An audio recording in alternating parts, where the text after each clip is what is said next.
वक्रतुण्ड महाकाय सूर्यकोटि समप्रभा निर्विघ्नं कुरु मे देव सर्वकार्येषु सर्वदा। आप सभी श्री गणेश भक्तों को नमस्कार। स्वागत है अनुकरणीय सनातन पर। आज मैं आपको भाद्रपद माह के शुक्ल पक्ष की चतुर्थी की व्रत कथा सुनाने जा रही हूँ।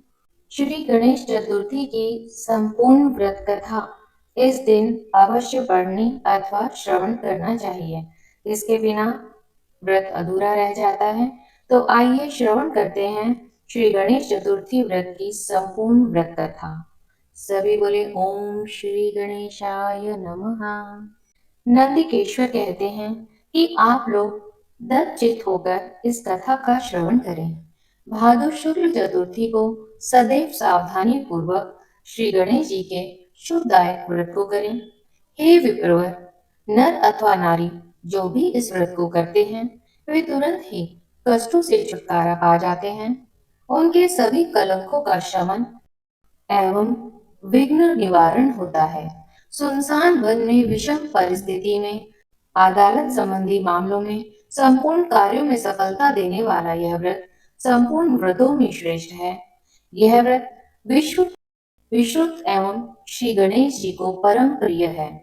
सनत कुमार जी पूछते हैं कि प्राचीन काल में इस व्रत को किसने किया था?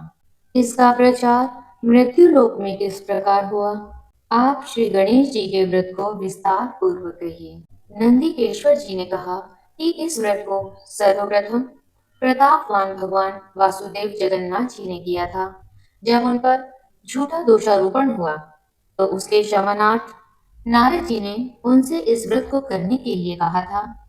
सनत कुमार ने आश्चर्यचकित होकर पुनः प्रश्न किया कि हे नंदिकेश्वर, श्री कृष्ण जी सर्वगुण संपन्न ऐश्वर्ययुक्त भगवान है, सृष्टिकर्ता, पालनकर्ता एवं संहारक हैं, अव्यय, अप्रेमय, निर्गुण एवं सगुण हैं। ऐसे घटघटवासी भगवान श्री कृष्ण को मिथ्या कलंक किस प्रकार लग गया, यह बात बहुत ही विस्मयकारी है। हे नंदिकेश्वर, आप इस उपाख्यान का वर्णन कीजिए। नंदिकेश्वर कहने लगे, पृथ्वी का भार हरण करने के लिए भगवान मना अर्थात श्री हरि विष्णु जी और हलधर अर्थात बलराम जी ने वासुदेव के पुत्र रूप में अवतार धारण किया। मगध सम्राट जरासंध के बार बार आक्रमण करने के कारण श्री कृष्ण जी ने विश्वकर्मा द्वारा समुद्र में स्वर्ण निर्मित द्वारिकापुरी बनवाई। उस पुरी में 16,000 रानियों के लिए 16,000 सुंदर महलों को निर्मित करवाया। उन रानियों के निवास के उपभोग के निमित्त पारिजात वृक्ष का आरोपण कराया। इसके अतिरिक्त 56 करोड़ यादवों के लिए 56 करोड़ भवनों की व्यवस्था की और अन्य ब्राह्मण, क्षत्रिय, वैश्य एवं शूद्र आदि लोगों के निवास का भी प्रबंध करवाया, जहां आम जनता शांति पूर्वक बसती थी। त्रैलोक्य में उपलब्ध होने वाली जितनी वस्तुएं थी सभी का वहां संग्रह किया गया था। उस द्वारिकापुरी में उम्र नामक यादव के सत्राजित और प्रसेन नामक 2 पुत्र हुए। समुद्र तट पर स्थित भाव से श्री सूर्य नारायण जी को प्रसन्न करने के लिए वीर्यवान सत्राजित तपस्या करने लगे। वे निराहार रहकर भगवान सूर्य की ओर टकटकी बांधकर आराधना करने लगे। भगवान सूर्य देव प्रसन्न होकर सत्राजित के समक्ष प्रकट हुए। सत्राजित भी अपने आराध्य के दर्शन से बहुत प्रसन्न हुए। सत्राजित स्तुति करने लगे कि हे तेजपुंज, हे स्वतः प्रकाशवान, हे काश्यपे, हे हरिद श्रव, आपको मेरा बारंबार प्रणाम है। हे गृहराज, हे चंद्रमा को प्रकाशित करने वाले, हे वेद त्रय स्वरूप, हे संपूर्ण देवों के अधिपति, आपको मेरा नमस्कार है। हे देवराज, आप मेरे पर प्रसन्न हो। हे दिवाकर, आपकी कृपा दृष्टि मेरे ऊपर हो जाए। सत्राजित की ऐसी स्तुति से भगवान श्री सूर्य नारायण ने सत्राजीत से शांत गंभीर एवं मधुर वाणी में कहा कि हम तुम्हारे ऊपर अत्यंत प्रसन्न हैं। तुम्हारी जो अभिलाषा हो वह हमसे मांग लो। हे महाभाग्यशाली सत्राजीत, हम तुम्हारी आराधना से संतुष्ट हैं। अब तुम इस सुंदर रत्न को ले लो। यह देवों को भी अप्राप्य है। ऐसा कहकर प्रसन्न मन से भगवान श्री सूर्य नारायण जी ने अपने कंठ से मणि उतारकर सत्राजीत को दे दी। भगवान श्री सूर्य नारायण जी ने उससे कहा कि यह प्रतिदिन 8 भार अर्थात 24 मन सोना प्रदान करती है, अतः मणि धारण करने के समय पवित्र रहना चाहिए। हे सत्राजीत, अशौचावस्था में धारण करने से धारक का मरण हो जाता है। इतना कहकर तेजवान भगवान सूर्य नारायण जी वहां से अंतर्ध्यान हो गए। उस मणि को धारण करके सत्राजित ऐसे सुशोभित हुए मानो वह भगवान श्री सूर्य नारायण ही हो। हे राजन, उनके द्वारकापुरी में प्रवेश करने पर उस तेज के कारण किसी को मालूम न हुआ कि कौन आ रहा है। उस कांतिमान मणि को कंठ में धारण किए हुए वह श्री कृष्ण जी की द्वारिका में तुरंत ही चले आए। उस मणि की चमक से देखने वालों ने समझा कि साक्षात श्री सूर्य नारायण भगवान ही आए हैं। जब लोगों ने समीप आकर स्पष्ट रूप से देखा तो उनकी समझ में आया कि यह भगवान सूर्य नारायण जी नहीं है, ये तो सत्राजीत है, जो कंठ में मणि धारण करने के कारण सुशोभित हो रहा है। सत्राजीत के कंठ में सेमंतक मणि को देखकर भगवान श्री कृष्ण का मन ललायित हो उठा, परंतु उन्होंने उसे लेने की चेष्टा नहीं की। इधर सत्राजीत के मन में संदेह उत्पन्न हो गया कि कहीं श्री कृष्ण जी मुझसे यह मणि न मांग ले।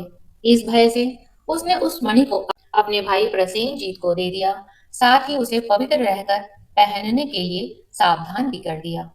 एक समय की बात है कि प्रसेनजीत उस मणि को पहने हुए ही श्री कृष्ण जी के साथ वन में आखेट के लिए गए। अशुचिता के कारण अश्वारूढ़ प्रसेनजीत को एक शेर ने मार डाला। उस सिंह को रत्न लेकर जाते देखकर जामवान ने मार डाला। जामवान ने उस मणि को गुफा में लाकर अपने बेटे को दे दिया। इधर श्री कृष्ण जी अपने सहयोगी शिकारियों के साथ द्वारिका में लौट आए। समस्त द्वारिका वासियों ने अकेले श्री कृष्ण जी को आया देखकर ऐसा अनुमान लगाया कि मणि के लोभ में श्री कृष्ण जी ने प्रसेनजीत की हत्या कर डाली है। ऐसा कौन सा अधर्म है जो लोभी के लिए करणीय न हो। लोभी तो लोभवश अपने गुरुजनों का भी वध कर डालते हैं। इस प्रकार की चर्चा सब लोग करने लगे।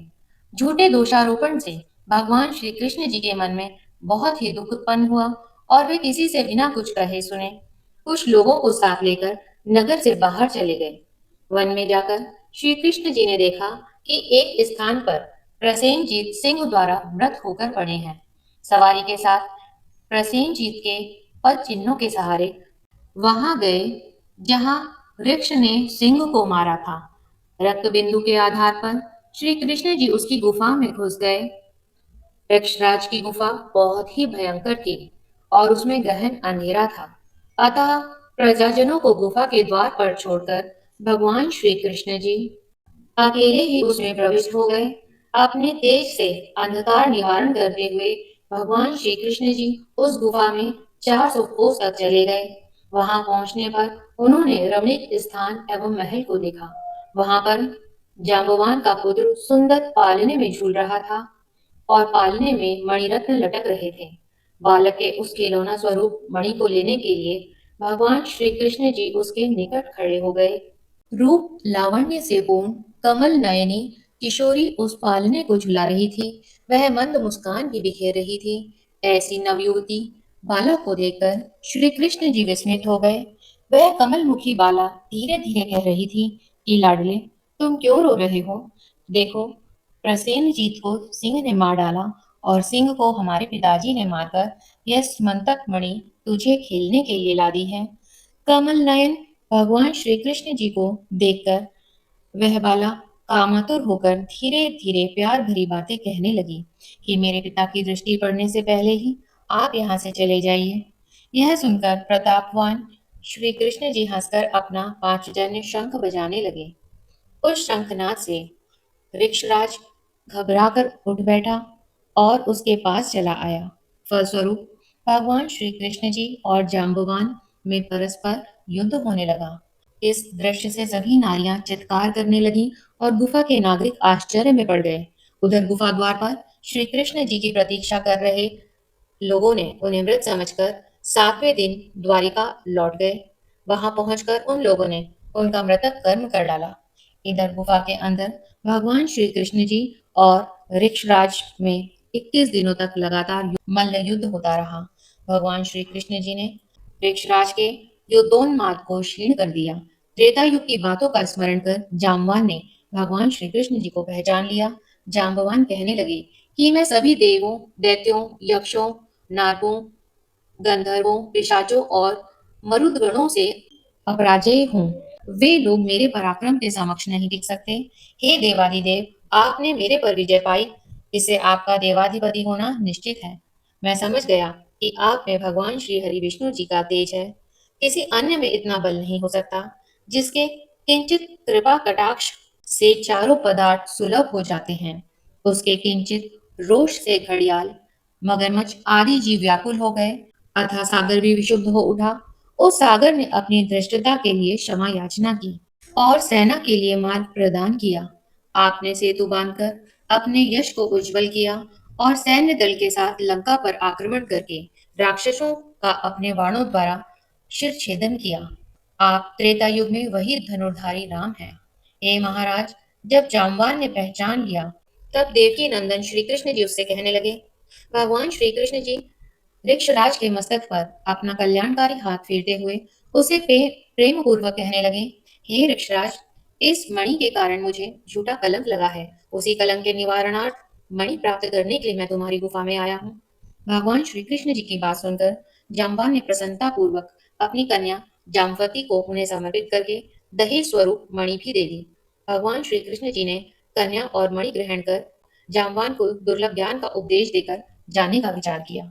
भगवान श्री कृष्ण जी के जाने से पहले जामवान ने अपनी कन्या का पाणी ग्रहण उनके साथ कर दिया। जामवती के साथ मणि लेकर भगवान श्री कृष्ण जी प्रसन्न मन से द्वारिका आए। जिस प्रकार किसी मृतक के पुनर्जीवित होने पर उसके परिवार वालों के हर्ष की कोई सीमा नहीं रहती, वही अवस्था भगवान श्री कृष्ण जी को देखकर द्वारिका वासियों की हुई। भगवान श्री कृष्ण जी को धर्मपत्नी के साथ मणि लेकर लौटा देकर सभी लोग उत्सव मनाने लगे।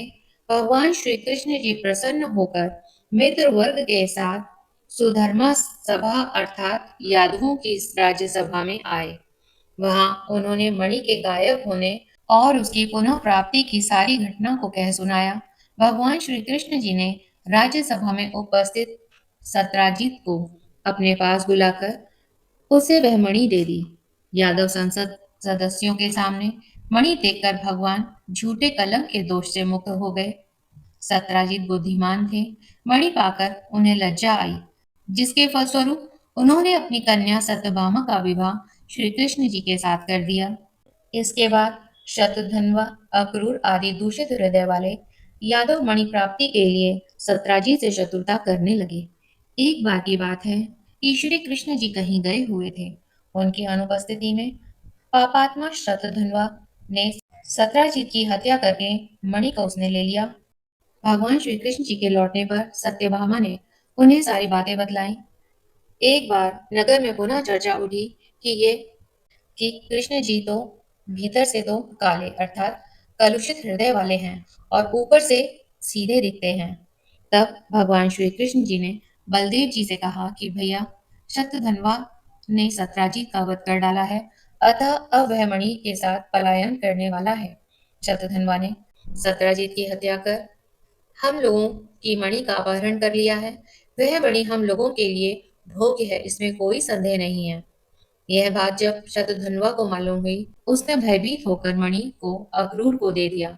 मणि देने के पश्चात वह एक घोड़ी पर आरूढ़ होकर दक्षिण की ओर भाग गया। इधर रथारूढ़ होकर बलराम और श्री कृष्ण जी उनका पीछा करने लगे। 100 योजन के बाद उनकी घोड़ी मार डाली गई। तब वह पैदल ही भागा। भगवान श्री कृष्ण जी ने दौड़कर उसे पकड़ लिया और उसका वध कर डाला। मणि के लिए इच्छुक श्री कृष्ण जी ने रथारूढ़ बलदेव से कहा कि भैया, इसके पास तो मणि नहीं मिली।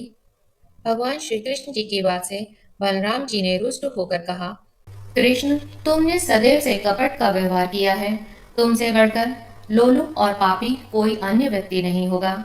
जब तुम धन के लोभ में पड़कर अपने सगे संबंधियों की हत्या करने में भी नहीं चूकते, तो ऐसा कौन भाई बंधु होगा जो तुम्हारा साथ दे। तदंतर बलराम जी की तुष्टि के लिए श्री कृष्ण जी ने शपथ के द्वारा उन्हें प्रसन्न करने का प्रयास किया। ऐसे मिथ्यापवाद के कलेश को सहन करना धिक्कार है। ऐसा कहकर बलदेव जी विदर्भ देश की ओर चले गए और श्री कृष्ण जी रथ में सवार होकर द्वारिकापुरी में वापस लौट आए। कृष्ण जी के लौटने पर द्वारिकावासी पुनः चर्चा करने लगे कि श्री कृष्ण जी ने अपने बड़े भाई बलराम जी को द्वारिका से बाहर निकालकर अच्छा कार्य नहीं किया। मणि के लोभ में उन्हें ऐसा करना उचित नहीं था।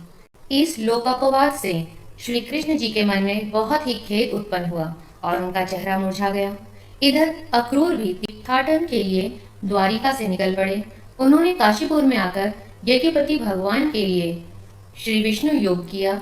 अक्रूर जी ने उस मणि द्वारा दैनिक स्वर्ण प्राप्ति के द्वारा सभी लोगों को दक्षिणा देकर संतुष्ट किया। नगर में विभिन्न देवों के मंदिरों का निर्माण करवाया। श्री सूर्य नारायण जी द्वारा प्रदत्त उस मणि को सदैव अक्रूर पवित्रता के साथ धारण करते थे। फलस्वरूप वे जहाँ भी रहते वहाँ न तो कभी अकाल ही पड़ता और न व्याधि जनित कोई रोग का प्रकोप होता। भगवान श्री कृष्ण जी सर्वज्ञ थे। वे सभी बातों को जानते थे। मनुष्य देहधारी होने के कारण लोकाचार के लिए माया विशिष्ट में अपनी अज्ञानता प्रकट करते थे। देखो तो मणि के कारण भाई बलराम जी से विरोध हुआ। बार बार तरह तरह के अभियोग लगते रहे। अतः इसका कलंक कहाँ तक सहा जाए। श्री कृष्ण जी की इस चिंतातुर अवस्था में ही वहां नारद जी आ पहुंचे। भगवान द्वारा अभ्यर्थित होकर आसन पर सुखपूर्वक बैठकर मुनि कहने लगे। नारद जी ने कहा कि हे भगवान, आप खिन्न क्यों दिखाई पड़ रहे हैं। आप किस चिंता में पड़े हुए हैं। हे केशव, आप संपूर्ण वृतांत मुझसे कहें। भगवान श्री कृष्ण जी ने कहा कि हे देव ऋषि नारद, मुझे बार बार अकारण कलंक लग रहा है। इस कारण मुझे अत्यंत पश्चाताप है। मैं आपकी शरण में हूँ। आप मुझे चिंता रहित कीजिए। नारद जी ने कहा कि हे देव, आप पर लगने वाले कलंक का कारण मैं जानता हूँ। आपने भादो की शुक्ल चतुर्थी को चंद्र दर्शन किया था, इसलिए आपको बार बार कलंकित होना पड़ रहा है। नारद जी की बात सुनकर भगवान श्री कृष्ण जी सार गर्भित वाणी में कहने लगे कि हे देव ऋषि नारद जी, चतुर्थी के चंद्र दर्शन से कैसे दोष लगता है, जबकि द्वितीया के चांद का लोग दर्शन करते हैं और उसका सुंदर फल पाते हैं। नारद जी ने कहा कि स्वयं गणेश जी ने दर्शनीय रूप वाले अर्थात सुंदरतम रूप पर गर्व करने वाले चंद्रमा को श्राप दिया है कि आज के दिन जो लोग तुम्हारे दर्शन करेंगे, समाज में उन्हें व्यर्थ की निंदा का पात्र होना पड़ेगा। भगवान श्री कृष्ण जी ने पूछा कि हे मुनिवर, अमृत की वृष्टि करने वाले चंद्रमा को श्री गणेश जी ने क्यों श्राप दिया। आप सर्वोत्तम उपाख्यान का वृत्तांत वर्णन कीजिए।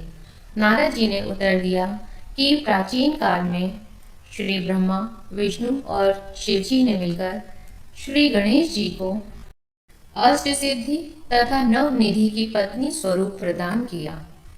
तदंतर शास्त्रोक्त विधि से श्री गणेश जी की पूजा करके उन्हें संपूर्ण देवों में अग्रणी बनाकर प्रजापति श्री ब्रह्मा जी उनकी स्तुति करने लगे। ब्रह्मा जी ने कहा कि हे हाथी सदृश मुख वाले, हे गणपति, हे लंबोदर, हे वरदायक, हे समस्त विद्याओं के अधिपति, हे देवताओं के अधिनायक, हे सृष्टिकर्ता, पालक एवं संहार करता श्री गणेश जी, जो लोग भक्ति पूर्वक आपको लड्डू का भोग लगाकर पूजन करेंगे, उनके सभी विघ्न दूर हो जाएंगे और उन्हें दुर्लभ सिद्धि प्राप्त होगी। इसमें कोई संशय नहीं। जो देवता या दानव आपकी पूजा किए बिना सफलता की कामना करते हैं, उन्हें करोड़ों कल्प तक भी सिद्धि नहीं मिलती। हे गणाध्यक्ष, आपके कृपा कटाक्ष के बल पर सदा श्री हरि विष्णु जी पालन करते हैं तथा शिव जी संहार करते हैं। ऐसी स्थिति में मेरी सामर्थ्य नहीं जो मैं आपकी स्तुति कर सकूं। ब्रह्मा जी के मुख से ऐसी स्तुति सुनकर श्री गणेश जी ने विश्व के अधिपति श्री ब्रह्मा जी से प्रेम पूर्वक कहा। गणेश जी ने कहा कि हे जगत के रचयिता, हे ब्रह्मा जी, मैं आपकी भक्तिपूर्ण निश्चल स्तुति से अत्यंत प्रसन्न हूँ। आपकी जो इच्छा हो मुझसे वर के रूप में मांग लीजिए, मैं उसे अवश्य पूर्ण करूँगा। तब ब्रह्मा जी ने कहा कि हे प्रभु, सृष्टि के रचना काल में मुझे किसी प्रकार की बाधा न हो। यह सुनकर श्री गणेश जी ने प्रसन्न मन से मुस्कुराते हुए कहा, ऐसा ही होगा, अर्थात आपका कार्य निर्विघ्न रूप से चलता रहेगा। श्री ब्रह्मा जी अभिष्ट वरदान पाकर अपने लोक को चले गए। इधर स्वेच्छा से भ्रमण करने वाले श्री गणेश जी ने सत्य लोक से चलकर अपना आदित्य स्वरूप धारण किया। आकाश मार्ग से चंद्रलोक में जा पहुंचे। रूपशाली चंद्रमा ने श्री गणेश जी के ऐसे हास्य योग स्वरूप को देखा, जिसमें उनकी लंबी सूंड, सूप के समान उनके कान, लंबे दांत, भारी भरकम तोंदिला पेट और चूहे के वाहन पर आसीन है। ऐसे विस्मयकारी रूप को देखने से रूप गर्वित चंद्रमा को हंसी आ गई। चंद्रमा के हंसने से श्री गणेश जी कुपित हो गए। उनकी आंखें क्रोध से लाल हो गईं। उन्होंने चंद्रमा को श्राप दिया कि तुम दर्शनीय एवं सुंदर रूप वाले मुझको देखकर हंस रहे हो। श्री गणेश जी ने कहा कि चंद्रमा, तुम मदद तर्पित हो, इसका फल तुम्हें बहुत जल्दी भोगना होगा। आज से शुक्ल चतुर्थी के दिन कोई भी व्यक्ति तुम्हारे पापी मुख को नहीं देखेगा, और अगर भूल से भी कोई व्यक्ति तुम्हारे मुख को देख लेगा तो उसे अवश्य कलंकित होना पड़ेगा। नारद जी कहते हैं कि हे कृष्ण जी, ऐसा भीषण श्राप सुनकर विश्व में हाहाकार मच गया और चंद्रमा का मुख मलिन हो गया तथा वे जल में प्रविष्ट हो गए। उसी दिन से चंद्रमा अपना स्थान जल में बनाकर रहने लगे। इधर देवता, ऋषि और गंधर्वों को बहुत निराशा हुई और वे सब दुखी होकर देवराज इंद्र के नेतृत्व में पितामह ब्रह्मा जी के लोक में गए। ब्रह्मा जी का दर्शन करने के बाद उन लोगों ने चंद्रमा के वृतांत का वर्णन कर दिया कि आज गणेश जी ने चंद्रमा को श्राप दे दिया है, तथा ब्रह्मा जी ने सोचकर उन देवताओं से कहा कि हे देवताओं, श्री गणेश जी के श्राप का कोई काट नहीं हो सकता है। ना तो मैं ही उसे काट सकता हूँ, ना विष्णु जी, इंद्र आदि देवता ही ऐसा निश्चय जानिए। इसलिए हे देवों, आप उन्हीं की शरण में जाएं, वे ही चंद्रमा को श्राप से मुक्त कर सकते हैं। देवताओं ने पूछा कि हे पितामह, हे अतीत, हे बुद्धिशाली, हे प्रभु, किस उपाय से गजानन प्रसन्न होकर वर देंगे? आप उसी उपाय को बतलाइए। तब ब्रह्मा जी ने कहा कि गणेश जी का पूजन विशेषतः कृष्ण चतुर्थी को रात्रि में यत्न पूर्वक करना चाहिए। शुद्ध घी में उन्हें मालपुआ, लड्डू आदि बनाकर भोग लगाना चाहिए। स्वयं भी इच्छा पूर्वक मिष्ठान, हलवा, पूरी, खीर आदि का भोग लगाकर प्रसाद ग्रहण करना चाहिए। ब्राह्मणों को दान स्वरूप श्री गणेश जी की स्वर्ण प्रतिमा देनी चाहिए। शक्ति के अनुसार दक्षिणा दें। धन रहते हुए कृपणता नहीं करनी चाहिए। पूजन व्रत आदि विधि जानकर सब देवताओं ने देवगुरु बृहस्पति जी को भेजा और उन्हें चंद्रमा के पास जाकर ब्रह्मा जी की बताई हुई विधि सुनाई। चंद्रमा ने ब्रह्मा जी की बताई हुई विधि के द्वारा श्री गणेश जी का व्रत एवं पूजन किया, जिसके फलस्वरूप श्री गणेश जी अत्यंत प्रसन्न हो गए। अपने सम्मुख श्री गणेश जी को क्रीड़ा करते हुए देखकर चंद्रदेव उनकी स्तुति करने लगे। चंद्रदेव ने कहा, हे विभो, आप समस्त कारणों में आदि कारण, आप सर्वज्ञ एवं सबके जानने योग्य हैं। आप मुझ पर प्रसन्न होइए। हे देवाधिपति, हे जगन निवास, हे लंबोदर, हे वक्रतुंड, हे गणेश जी, हे ब्रह्मा विष्णु से पूजित, मैंने गर्व के कारण आपका उपहास किया था, उसके लिए मैं आपसे क्षमा प्रार्थी हूँ। आप मुझ पर प्रसन्न होइए। हे गणेश जी, जो आपकी पूजा न करके अर्थ सिद्धि की इच्छा रखते हैं, वे वास्तव में मूर्ख और संसार में अभागे हैं। मुझे आपके संपूर्ण प्रभाव का ज्ञान हो गया है। जो पापात्मा आपकी पूजा से विमुख रहे हैं, उन्हें नरक में भी स्थान नहीं मिलता। चंद्रमा द्वारा ऐसी स्तुति सुनकर श्री गणेश जी मुस्कुराते हुए मेघ के समान गुरु गर्जना में बोले। श्री गणेश जी ने कहा कि हे चंद्रमा, मैं तुम्हारे ऊपर बहुत प्रसन्न हूँ। तुम्हारी जो इच्छा हो वह तुम मुझसे वरदान के स्वरूप मांग लो, मैं तुम्हें देने के लिए तत्पर हूँ। चंद्रमा ने कहा कि मेरा दर्शन सभी लोग पुनः पूर्वक करने लगे। चंद्रमा ने कहा कि हे गणेश्वर, आपकी कृपा से मेरे पाप और श्राप दूर हो जाएं। यह सुनकर श्री गणेश जी ने कहा कि हे चंद्र, मैं तुमको इसके बदले दूसरा वरदान दे सकता हूँ, किंतु यह नहीं दे सकता। विघ्नेश्वर श्री गणेश जी के ऐसा वचन सुनकर ब्रह्मा आदि देवगण भयभीत होकर भक्त वत्सल श्री गणेश जी की प्रार्थना करने लगे। देवता लोग निवेदन करने लगे कि हे देवादिदेव, आप चंद्रमा को श्राप मुक्त कर दें। यही वरदान हम आपसे चाहते हैं। आप ब्रह्मा जी के बड़प्पन का विचार कर चंद्रमा को श्राप मुक्त कर दें। देवताओं की बात सुनकर भगवान गणेश जी ने बड़े ही आदर के साथ कहा कि आप लोग मेरे भक्त हैं, अतः मैं आप लोगों को अभिष्ट वर प्रदान करता हूँ। श्री गणेश जी ने कहा कि जो लोग भादों के शुक्ल चौथ को चंद्रमा का दर्शन करेंगे, उन्हें मिथ्या कलंक तो अवश्य लगेगा, इसमें कोई संदेह नहीं है।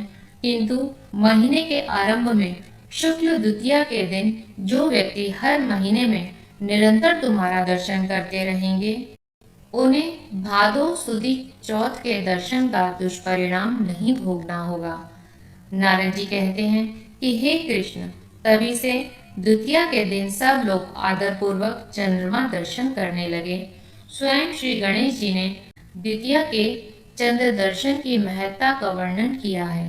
किंतु दूज के चंद्रमा का दर्शन करने वाले जो पापात्मा भाद्र शुक्ल चतुर्थी का चंद्र दर्शन करेंगे, उन्हें एक वर्ष के भीतर ही मिथ्या कलंक का भागी होना पड़ेगा। इसके पश्चात चंद्रमा ने श्री गणेश जी से पुनः पूछा कि यदि ऐसी घटना घटित हो जाए तो हे देवाधिपति, आप किस उपाय से प्रसन्न होंगे, यह बताने की कृपा कीजिए।